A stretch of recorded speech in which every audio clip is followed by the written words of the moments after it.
बातें करते हम खेतों की और उसके रखवाली की, बाग बगीचा फल फूलों और फसलों की हरियाली की। हम बीजों की बातें करते उत्तम जल संसाधन की, हम तकनीकी बातें करते फसलों के उत्पादन की। हर किसान का सपना सच हो जीवन सुखद बनाने को, गाँव-गाँव के हर आंगन का प्यारा सा ये दर्शन। कृषि दर्शन, कृषि दर्शन, कृषि दर्शन, कृषि दर्शन, कृषि दर्शन, कृषि दर्शन, कृषि दर्शन, कृषि दर्शन। नमस्कार किसान भाइयों, मैं शशिकला स्वागत करती हूं आपके अपने कार्यक्रम कृषि दर्शन में। शाम का वक्त है, गर्मी का मौसम है, चिलचिलाती धूप में आप खेत से काम करके अपने घर आए ही होंगे और आपका पसंदीदा कार्यक्रम कृषि दर्शन आपकी नई नई जानकारियों के साथ और आपकी समस्याओं को दूर करने के लिए आपके साथ होता है। कार्यक्रम की शुरुआत हो चुकी है। आइए सबसे पहले देखते हैं कृषि समाचार। नमस्कार, कृषि समाचार में आपका स्वागत है। मैं हूं अंशुषी खलकड़ा। आइए देखते हैं आज कृषि समाचार में क्या है खास। किसानों की आजीविका के लिए कृषि वानिकी प्रणाली होगी उपयोगी। प्रधानमंत्री कृषि सिंचाई योजना के तहत होंगे कई कार्य। हल्दी की खेती के लिए अनुशंसित प्रभेद में लगाएं राजेंद्र सोनिया। अब समाचार विस्तार से।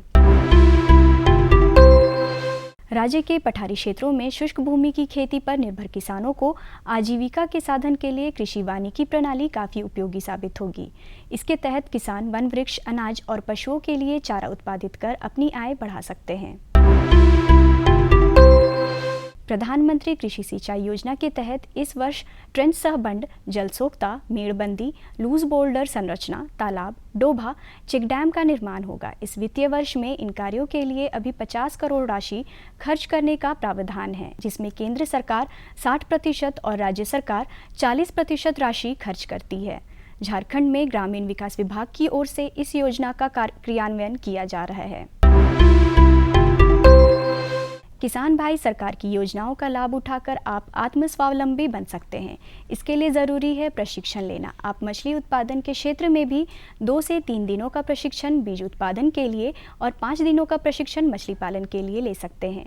प्रशिक्षण के बाद आप अनुदान पर मछली पालन से जुड़ी योजनाओं का लाभ ले सकते हैं। आप मिलते हुए वो वहाँ रेसिडेंशियल ट्रेनिंग कर सकते हैं और उससे आगे का जो सर्टिफिकेट होगा उसमें सरकार से फर्दर जो उनको लाभ लेना है, यह सर्टिफिकेट उनके लिए बहुत ही उपयोगी होता है। हल्दी की खेती से अधिकाधिक उत्पादन लेने के लिए 18 से 20 क्विंटल बीज प्रति हेक्टेयर लगाएं। कतार से कतार की दूरी 45 सेंटीमीटर और बीज से बीज की दूरी 15 सेंटीमीटर रखें। बेहतर उत्पादन के लिए अनुशंसित प्रभेद में राजेंद्र सोनिया लगाएं। हल्दी की खेती के लिए बलुई दोमट और जल निकास वाली मिट्टी उपयुक्त है। हल्दी की 1 से 2 आंख वाली बीज की गांठ को लगाएं। साथ ही गर्मी में समतल जमीन में खेती करें और 7 से 10 दिनों पर सिंचाई करते रहें। किसान भाई बीजों को हिल पर बोने के लिए नवीन डिबलर नामक कृषि यंत्र का प्रयोग कर सकते हैं। इसकी कार्य क्षमता 3200 हिल प्रतिदिन है। आज की विशेष जानकारी है लत्तेदार सब्जी फसलों में कीटों के रोकथाम के बारे में। किसान भाई, इस मौसम में लत्तेदार सब्जी फसलों में कई कीटों के हमले का खतरा रहता है। इन कीटों से बचाव के लिए 3 फेरोमोन ट्रैप प्रति एकड़ की दर से लगाएं। ध्यान रहे 20 से 25 दिनों पर यह ट्रैप जरूर बदलें।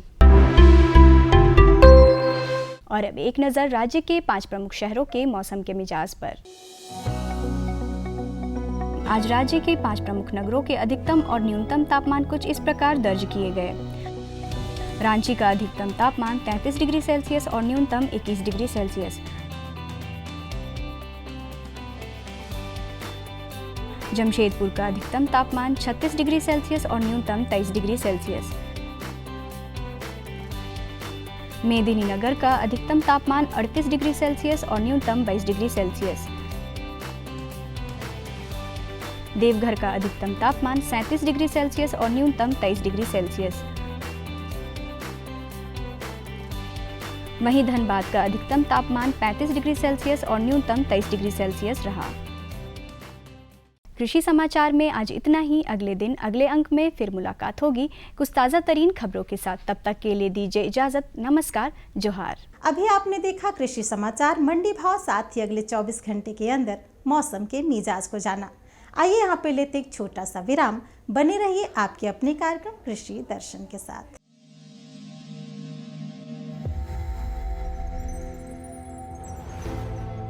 आत्मनिर्भर किसान भारत की शान। उत्पादन में आत्मनिर्भर होने के साथ साथ फसल की कटाई के उपरांत उपज की हानि को रोकने, ग्रामीण क्षेत्रों में रोजगार सृजन करने और बीज से बाजार तक के विजन को मजबूती देने के उद्देश्य से 1 वर्ष पूर्व माननीय प्रधानमंत्री श्री नरेंद्र मोदी जी ने एक महत्वाकांक्षी केंद्रीय योजना एग्रीकल्चर इंफ्रास्ट्रक्चर फंड की शुरुआत की।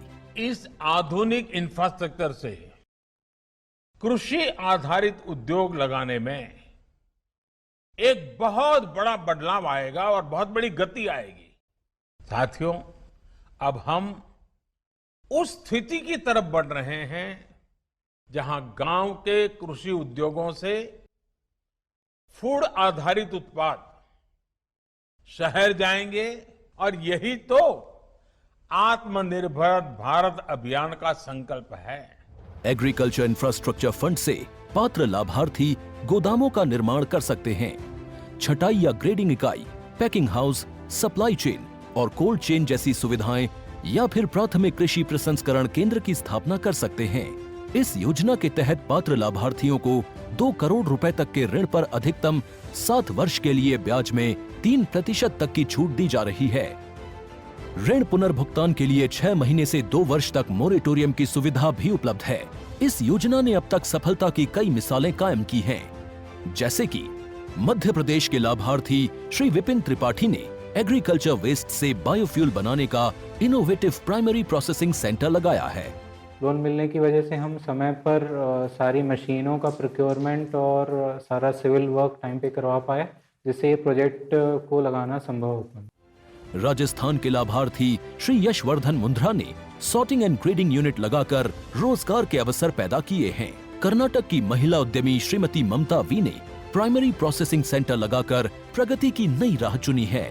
ಸಣ್ಣ ಪುಟ್ಟ ಉದ್ಯಮಿಗಳನ್ನ ಮತ್ತಷ್ಟು ಅಗ್ರಿಕಲ್ಚರಲ್ಲಿ ಹೆಚ್ಚು ನಾವು ಇನ್ನಷ್ಟು ಸಾಧನೆ ಮಾಡಲಿಕ್ಕೆ ಕಾರಣಕಾರಕವಾದಂತ ಈ ಅಗ್ರಿಕಲ್ಚರಲ್ ಇನ್ಫ್ರಾಸ್ಟ್ರಕ್ಚರ್ ಫಂಡ್ ಇಂದ ನಮ್ಮ ಇನ್ನಷ್ಟು ಯೋಜನೆಗಳು ಆಯೋಜನೆಗಳು ಉತ್ತಮಗೊಂಡಿದೆ। राजस्थान के लाभार्थी श्री दिनेश भट्टर ने जीरे की प्रोसेसिंग यूनिट लगाकर आसपास के ग्रामीणों को आत्मनिर्भरता प्रदान की है। महाराष्ट्र के लाभार्थी श्री अनूप कुमार मोहता ने वेयर हाउस बनाकर अन्न भंडारण को सुनिश्चित किया है। आज देश के कोने कोने से किसान, कृषि उद्यमी, किसान उत्पादक संघ, प्राथमिक कृषि सहकारी समितियां, स्वयं सहायता समूह और कृषि उपज मंडियां इस योजना का लाभ उठा रहे हैं।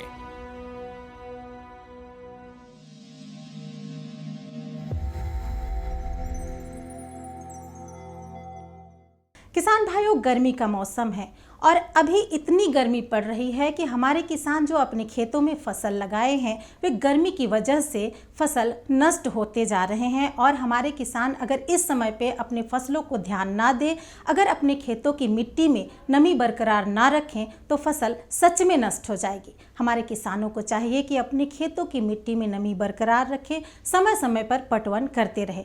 हमारे किसान भाई साग सब्जियों की देखभाल गर्मी के मौसम में किस प्रकार करें, किन किन बातों का ख्याल रखें, जानने के लिए आइए सीधे चलते हैं विशेषज्ञ के पास। आज हम जानेंगे कि गर्मी के मौसम में सब्जी फसलों की देखभाल कैसे करें, और इस बारे में जानकारी देने के लिए हमारे साथ विशेषज्ञ के तौर पे हैं डॉक्टर रविंद्र कुमार जी। गर्मी का मौसम है और ऐसे में झारखंड के किसान की अगर बात करें तो खेती करते हैं और सब्जी ज़्यादा उगाते हैं, लेकिन पानी की यहाँ कमी है। तो अगर हम देखते हैं कि गर्मी के मौसम में सब्जियों की देखभाल की जब बात आती है तो क्या विशेष सावधानी और सबसे पहले जैसा कि हम देख रहे हैं कि वर्तमान मौसम जो हमारा जायद का मौसम है, गर्मा मौसम है, इसमें बहुत सारे किसान भाई लत्तर वर्गीय सब्जियों के साथ साथ अन्य सब्जियों की खेती प्रमुखता से झारखंड राज्य में करते हैं। अगर हम बात करते हैं, अभी बहुत सारी फसलें हमारे खेतों में दिख रही हैं, उसमें जो सबसे प्रमुख बात है वो होती है सिंचाई प्रबंधन की, क्योंकि गर्मा मौसम में तापमान वायुमंडल में अधिक रहता है, मृदा नमी की कमी का सामना किसान भाइयों करना पड़ता है। और जो सबसे प्रमुख समस्या झारखंड राज्य में है वो होती है कि खेती में सिंचाई प्रबंधन किस प्रकार करें ताकि कम से कम पानी में हम अपनी जो फसल जो भी लगा रहे हैं उसकी अधिकतम उपज सुनिश्चित कर सकें। किसान भाइयों, अगर आप ड्रिप इरिगेशन में खेती कर रहे हैं तो सर्वोत्तम है, उसके साथ मल्चिंग का प्रयोग अवश्य से करें और इस बात का विशेष ध्यान रखें कि उसमें समय समय पे नियमित अंतराल पे ड्रिप को चलाते रहें और बीच बीच में उसका मतलब निरीक्षण भी करते रहें कि कहीं ना कहीं कोई जो ड्रिपर है वो उसमें जाम तो नहीं हो रहा है या उससे पानी गिर रहा है कि नहीं, ये ज़रूर सुनिश्चित कर लें। और इसके लिए आपको रोज़ एक बार अपने खेत का चक्कर ज़रूर लगाना पड़ेगा और उसको देखते रहें, प्रत्येक पौधे का निरीक्षण करते रहें कि उसे पानी सही से मिल रहा है कि नहीं मिल रहा है। बहुत सारे किसान भाई होंगे जो ड्रिप इरिगेशन में सिंचाई ना करते हुए पारंपरिक विधि से सिंचाई कर रहे हैं, तो किसान भाइयों इसमें हम तो यही कहेंगे कि आप कतारों में सब्जियां लगाते भी हैं और उसके कतारों के मध्य जो नाली है उसी में सिंचाई करें, क्योंकि अभी जो सिंचाई जो हमारी फसल खेत में लगी हुई है वो गर्मा मौसम में हम लत्तर वर्गीय सब्जियों की खेती प्रमुखता से यहाँ करते हैं। उन में कुछ विशेष अवस्थाओं जैसे कि जो प्रारंभिक अवस्था है, जब हम पौधे अभी वानस्पतिक वृद्धि की स्थिति में हैं तो उस समय विशेष ध्यान देने की ज़रूरत है।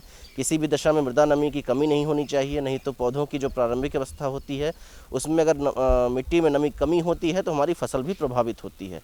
परंतु इसी के साथ हमें इस बात का भी ध्यान देना है कि बहुत ज़्यादा अगर हम सिंचाई कर देते हैं तो भी समस्या होगी। ऐसी फसल जो कि पुष्पन की अवस्था में है, चूँकि लत्तर वर्गीय सब्जियों की बात करें या अन्य सब्जियों की बात करें तो पुष्पन अवस्था होती है। इसके अलावा फल लगना जब प्रारंभ हो जाता है तो वो अवस्था है, और फलों के विकास की अवस्था, और इसके साथ साथ जब तुड़ाई की अवस्था होती है। ये चार जो अवस्थाएं होती हैं किसी भी फसल की वो मुख्य होती हैं, जिसमें पानी की कमी अगर होती है तो ये सीधा प्रभाव हमारी उपज पर पड़ता है। अगर हम पुष्पन की बात करते हैं उस समय अगर पानी की कमी होती है तो फूल झड़ने की, और अगर फलों के लगते समय पानी की कमी होती है तो फल झड़ने की समस्या अक्सर देखी जाती है। बहुत सारे हमारे किसान भाई हैं जो खरबूजे की और तरबूज की खेती कर रहे हैं, तो इसमें विशेष ध्यान देने की आवश्यकता होती है कि खरबूजे की खेती में इसमें कम अंतराल पे आप वैसे तो मृदा नमी और वातावरण जैसा आपके क्षेत्र का है उस हिसाब से आपको इसका निर्धारण करना है कि हमें कितने अंतराल पे पानी देना है, परंतु सामान्य दशाओं में 5 से 7 दिन के अंतराल पे आपको नियमित सिंचाई करनी पड़ती है। क्योंकि इसकी जड़ें उथली होती हैं खरबूजे की, तो आपको कम अंतराल पे सिंचाई करने की ज़रूरत होती है। परंतु जैसा हमने बताया कि अगर फल पकने की अवस्था हो गई है, तुड़ाई की अवस्था आ रही है, तो उस समय आपको सिंचाई को रोक देना है, सिंचाई कम करनी है और बहुत आवश्यकता होने पर ही सिंचाई देनी है। कारण उसका क्या होता है कि अगर आप अधिक पानी देते हैं तो फल सड़ने की संभावना रहती है और उसकी जो भंडारण क्षमता होती है उसमें कमी आ जाती है। इसके अलावा फल की जो गुणवत्ता के लिए जो उसमें मिठास होती है, जो कि बहुत बड़ा कारक होता है, उसमें कमी आ जाती है, क्योंकि अगर अधिक जल देते हैं तो फल में टोटल सॉल्युबल सॉलिड जो कि उसकी मिठास के लिए मिठास को निर्धारित करता है उसमें कमी आ जाती है। किसान भाइयों, अगर हम इसी तरह से तरबूजे की खेती की बात करें जो कि झारखंड राज्य में बहुतायत से हमारे किसान लगा रहे हैं, तो उसमें भी इस बात का ध्यान रखें कि सिंचाई जो हमने जैसा बताया कि विभिन्न अवस्थाओं पे उसका ध्यान रखें कि कमी ना होने पाए। लेकिन इसमें थोड़ा सा ये ध्यान देना है कि बहुत इसमें चूँकि जड़ें गहरी जाती हैं, एक मुख्य जड़ होती है, तो उसमें जो सिंचाई का अंतराल होता है वो तुलनात्मक रूप से अधिक रखा जाता है। तो इसमें 10 से 14 दिन के अंतराल पे आप सिंचाई करते रहें। और जैसा हमने बताया कि जब फलों की तुड़ाई का समय है तो उस समय तरबूज में खासकर ये देखा जाता है, अगर आप बहुत ज़्यादा सिंचाई कर रहे हैं और तो फलों के फटने की समस्या भी देखी जाती है। और इसके अलावा जो प्रारंभिक अवस्था में जब फूल लगने की अवस्था है उस समय अगर सिंचाई के अंतराल में सिंचाई नियमित अंतराल पे होती रहनी चाहिए। अगर उसमें अंतर आता है तो इसमें एक समस्या देखी जाती है ब्लॉसम एंड रॉट की, जिसमें फूल जहाँ से जुड़ाव होता है वहाँ से टूट के गिरने लगता है, जिसका मुख्य कारण होता है कैल्शियम की कमी, जो कि अनियमित रूप से अगर हम सिंचाई करते हैं और सिंचाई की कमी होती है तो उसमें फिर कैल्शियम की जो पौधे को कैल्शियम प्राप्त होता है उसमें कमी आ जाती है, जिसके कारण ये समस्या देखी जाती है। एक आम समस्या हमारे किसान भाइयों के साथ है कि तापमान अभी बहुत ज़्यादा बढ़ रहा है और ऐसे में जो लत्तेदार सब्जी कर रहे हैं उनके फूल तो लग रहे हैं, तो पटवन का जो समय होगा वो कौन सा होगा, या तो रात में करें या दिन में करें।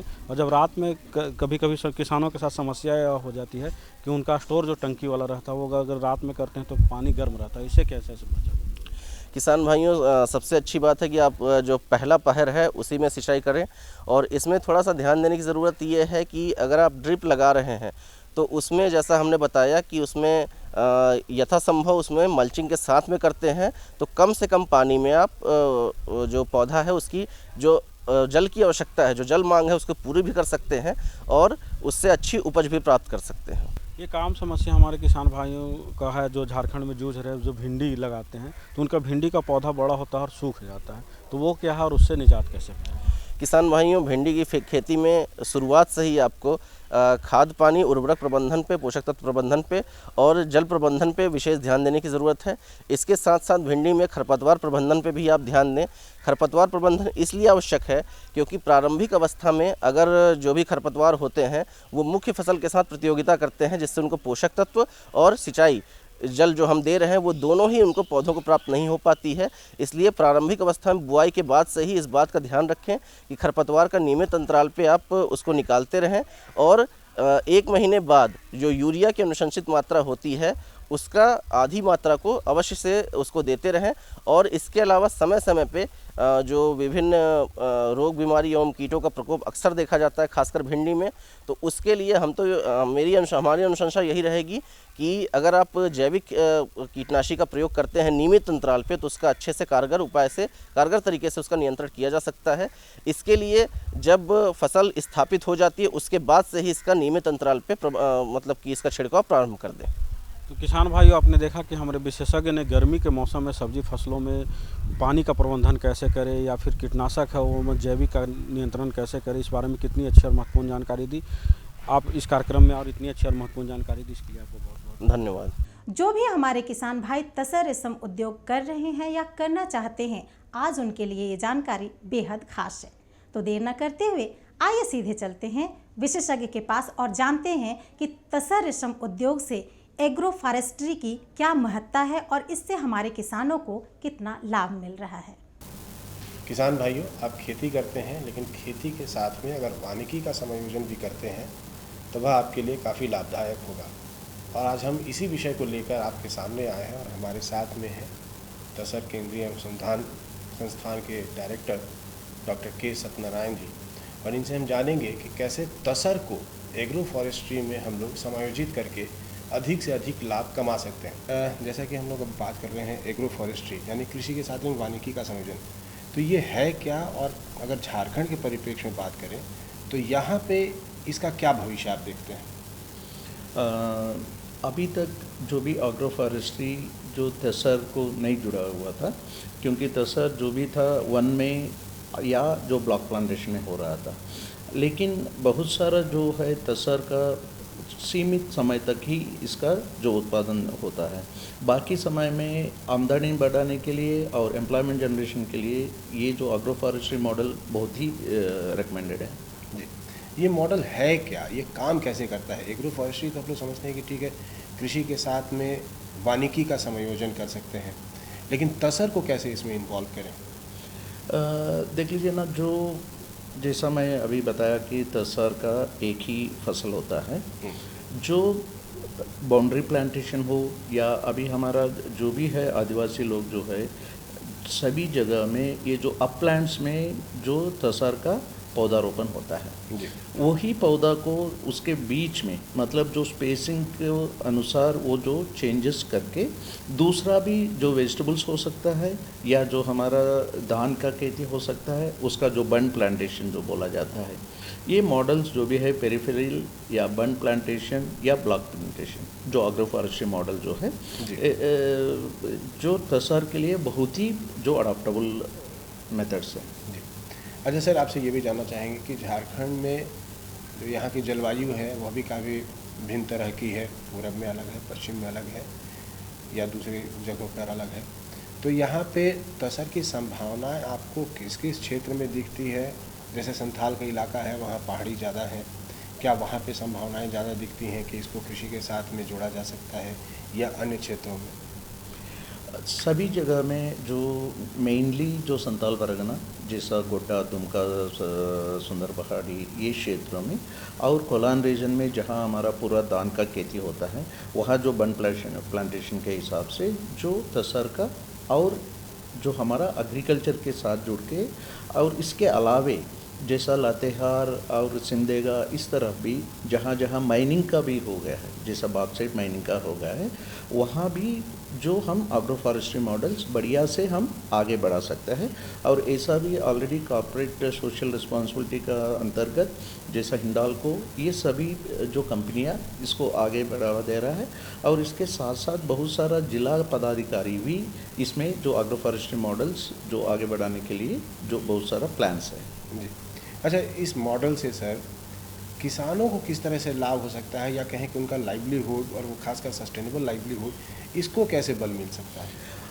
अभी जो खास करके झारखंड हमारा राज्य में क्या हो रहा है, जो एक ही फसल के कारण जो बाकी समय में जो किसान भाई बाहर माइग्रेट हो रहा है, अभी जो एग्रो फॉरेस्ट्री मॉडल से जब तसर का नहीं होगा, जो एग्रीकल्चर का या वेजिटेबल कल्टीवेशन हो सकता है, जो इससे उपज होके ये एग्रो फॉरेस्ट्री मॉडल से पूरा साल भर अपना गांव में रह के एक है एम्प्लॉयमेंट होगा और जो इनकम जनरेशन भी हो सके। तो सर, जैसे जो किसान भाई एग्रो फॉरेस्ट्री जो सिस्टम है, मेथड है, वो अगर अपनाना चाहते हैं तो अभी भी ज़्यादातर डिपेंडेंसी जो है फल वृक्षों पर ही है या इमारती लकड़ियों पर है, तो तसर को कैसे वो जोड़ सकते हैं, और ख़ासकर उसमें जो हमारा यह संस्थान है अनुसंधान केंद्र, वह कैसे मदद कर सकता है?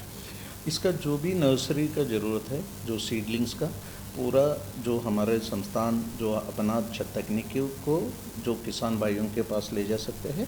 और दूसरा चीज़ जो भी एग्रो फॉरेस्ट्री मॉडल्स का जो है ट्रेनिंग है, कैपेसिटी बिल्डिंग और ट्रेनिंग का जो है, हम जो कम्युनिटी रिसोर्स पर्सन्स को यहाँ उनको ट्रेनिंग दिलवाते हैं। इसके अलावा हमारा वैज्ञानिक गण जो गांव में जाके वहाँ भी जो प्रोग्रेसिव फार्मर्स को हम ट्रेनिंग देते हैं। जी, तो ट्रेनिंग के साथ में क्या इनपुट की भी व्यवस्था होती है उनको, या सिर्फ ट्रेनिंग तक ही हम लोग सीमित हैं? ना जी, हम जो ट्रेनिंग के अलावे और उनके साथ जो तकनीकी विषय, क्योंकि ये जो पूरा जो पौधारोपण से लेके उसका जो कीट पालन जो भी विषय जो है, ये पूरा जो विषय में जो तकनीकी जो हेल्प सपोर्ट हमारे तरफ से मिलेगा। इसके साथ साथ जो केंद्रीय रेशम बोर्ड का जो है सिल्क समग्रा 2 जो है, उसके अंतर्गत हमें जो फाइनेंशियल सपोर्ट भी हम किसान भाइयों को हम दे रहे हैं। अभी तक जो एग्रो फॉरेस्ट्री का जो मॉडल है, उसमें परस्पर एक दूसरे को लाभ, चाहे कृषि हो या वानिकी हो, दोनों को मिलता है। तो क्या तसर में भी इस तरह का जो है सामंजस्य है, या इस तरह का लाभ किसान भाइयों को हो सकता है? हाँ, अभी इस बीच में जो एक्सटर्नल फंडिंग एजेंसी के तहत जो कार्बन सिक्वेस्ट्रेशन प्रोजेक्ट को बहुत सारा बढ़ावा दे रहा है, जो एग्रो फॉरेस्ट्री मॉडल में पूरा फिट होता है। इसी के अंतर्गत जो वानिकी का जो है, जो फॉरेस्ट मॉडल्स का जो मॉडल्स हम संस्थान की तरफ से हम रिसर्च और जो ट्रेनिंग का सपोर्ट हम दे रहे हैं। सर, कार्यक्रम का समय समाप्त हो रहा है, तो आपसे चलते चलते जानना चाहेंगे कि जो किसान भाई हमें देख रहे हैं और इस पद्धति से जुड़ना चाहते हैं, उनको आप क्या कहेंगे, कैसे उनको इंश्योर करेंगे कि अगर वो इस मेथड में आते हैं तो उनका न सिर्फ जो प्रोडक्ट है वह बिक जाए सही समय से, या उनको जो भी इनपुट या ट्रेनिंग या सपोर्ट चाहिए वो मिल जाए? अभी जो सिल्क समग्रा 2 का इसी साल से शुरू हो रहा है, और हमारा जो प्रशिक्षण का जो कैलेंडर भी हम अपना जो वेबसाइट से लगा रहा है। इसके साथ साथ बहुत सारा जो डेवलपमेंट पार्टनर, जैसा जो राज्य रेशम विभाग, जो टेसा डेवलपमेंट फाउंडेशन है, JSLPS है, इसके साथ साथ बहुत सारा जो प्रोड्यूसर इंस्टीट्यूशंस है हमारा झारखंड राज्य में, इन सभी का सहारा लेते हुए आप जो एग्रो फॉरेस्ट्री मॉडल के माध्यम से जो टेसर अपनाइए, और पूरा जो साल भर अपना जो एम्प्लॉयमेंट भी हो जाएगा, आमदनी बढ़ेगा, और हम आप लोगों के साथ में हैं। तो किसान भाइयों, देखा आपने कि हमारे विशेषज्ञ ने कितने अच्छे ढंग से आपको बताया कि आप कृषि के साथ साथ वानिकी का भी संयोजन करके अपने लाभ के प्रतिशत को बढ़ा सकते हैं, साथ ही अपना भविष्य भी बेहतर कर सकते हैं, और जो है यह संस्थान है वह आपको इसमें पूरी तरह से मदद करने को तैयार बैठा है। तो आइए संस्थान के साथ जुड़िए और अपने भविष्य को बेहतर बनाइए। सर, आप हमारे कार्यक्रम में आए, हमारे किसान भाइयों से मिले, इनसे बात की, आपका बहुत बहुत धन्यवाद। और किसान भाइयों, आपका भी हमारे साथ जुड़े रहने के लिए बहुत बहुत धन्यवाद। तो ये थी हमारी आज की जानकारी। हमारी जानकारी आपको कैसी लगी, आप हमें हमारे इस पते पर लिख सकते हैं। जल्दी से हमारा पता नोट कर लीजिए। हमारा पता है कार्यक्रम कृषि दर्शन, कृषि प्रकोष्ठ द्वारा केंद्र निदेशक, दूरदर्शन केंद्र, रातू रोड, रांची। पिन संख्या है 834001। तो इसी तरह से हमारा कार्यक्रम देखते रहिए और लाभान्वित होते रहिए। फिर मिलेंगे, तब तक के लिए कृषि दर्शन की पूरी टीम के साथ मुझे दीजिए इजाजत। नमस्कार, जोहार।